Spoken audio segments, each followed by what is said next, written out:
Hello, I'm IBX and this is some Black Ops 2 gameplay using the M27 with the Kawaii camo and reticle. The reticle is really hard to use, but I'll get into that later. And basically, it's a 30 to 3 game in TDM using only non-lethals and the Hellstorm. It's my favourite setup these days. It's just, it's mainly, you know, just helping you out, but it also has the Hellstorm, so you feel like you have kill streaks.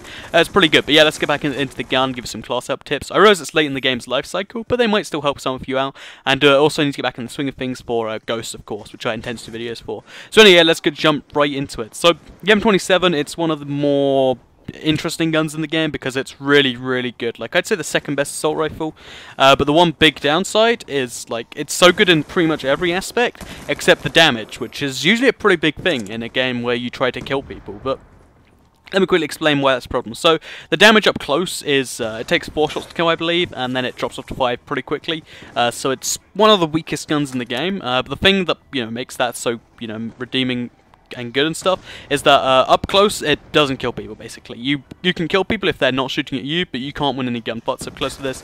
You'll lose against pretty much any other gun in the game, especially SMGs and shotguns. But basically, where it shines is in the long distance. At long distance, it has ridiculously low recoil. I'd say the least in the game for a full auto weapon, and it's just so good. You can get the 5 shots that you need on target really easily, and really is just a death laser at a distance. So basically, the way I had to, you know, try to work my way into this class is how to make a class that makes up for the close range lack of ability. And there's no real way to do it.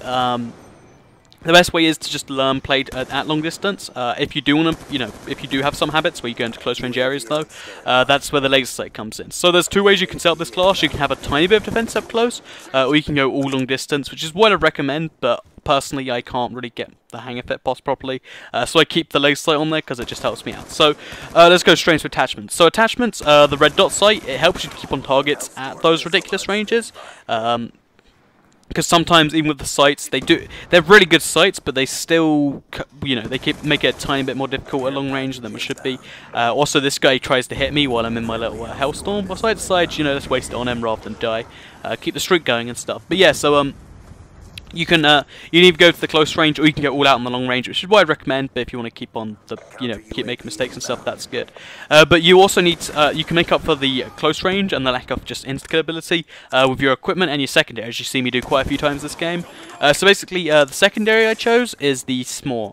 The RPG is a good one, but I'm using Scavenger on this build, so the SMOR is just the natural choice, since it also locks onto aerial stuff, as you can see me doing right now, and it's just super handy. But yeah, so basically back to what I was saying. Use the M27 with red dot sight because it keeps you really good on target at long ranges, and then extended mags if you want to, you know, keep it all long range, or laser sight for close range. Secondary, you want to use a SMOR or a rocket or an RPG. You could probably go with Attack 45 and it has a similar effect. But I find the insta-kill ability of the SMOR, it's just real great. Like, I'm really good at switching out to my secondary and just firing it. You might want fast hands if you're not quite so good, but I can do a pretty decent job without fast hands. So I'd recommend giving it a try first before you just knock it. And also, this is me showing off the second part of the build that keeps it insta-kill. The C4. So C4, a lot of people hate it because of how insta-kill it is, but you sort of need it on a build like this that takes so long to kill up close, so definitely put your C4 on there. Real handy for insta-killing, and it blends pretty well with the you know, the rocket launcher, as well as the lack of one-hit kill that you get in your thing. Also, I get sort of grouped up on 2 people here. Should have, you know, made an alternate plan, but I didn't realize the guy was playing me. I find it difficult to focus on multiple people at once, so call another Hellstorm missile. But yeah, so as far as perks go, dexterity is a nice one to have, but it's definitely not necessary. I would recommend going for a tank build, because if you're at long range, that's when you get the really good sight lines, and people try to flush you out by throwing their grenades. If you put tac mask and flak jacket on, they'll try to flush you out, think you're flushed out, and then they'll just run in, you can kill them anyway. Like, there are quite a few instances, not in this game, because I play it sort of like a mid-range gun in this game, even though it's got long-range attachments, but there are quite a few instances where you can sit there at a piece of cover and just kill enemy after enemy after enemy, and it just gets ridiculously fun and interesting. So yeah, so as far as second perks go then, assume you put the tank ones on as third and second.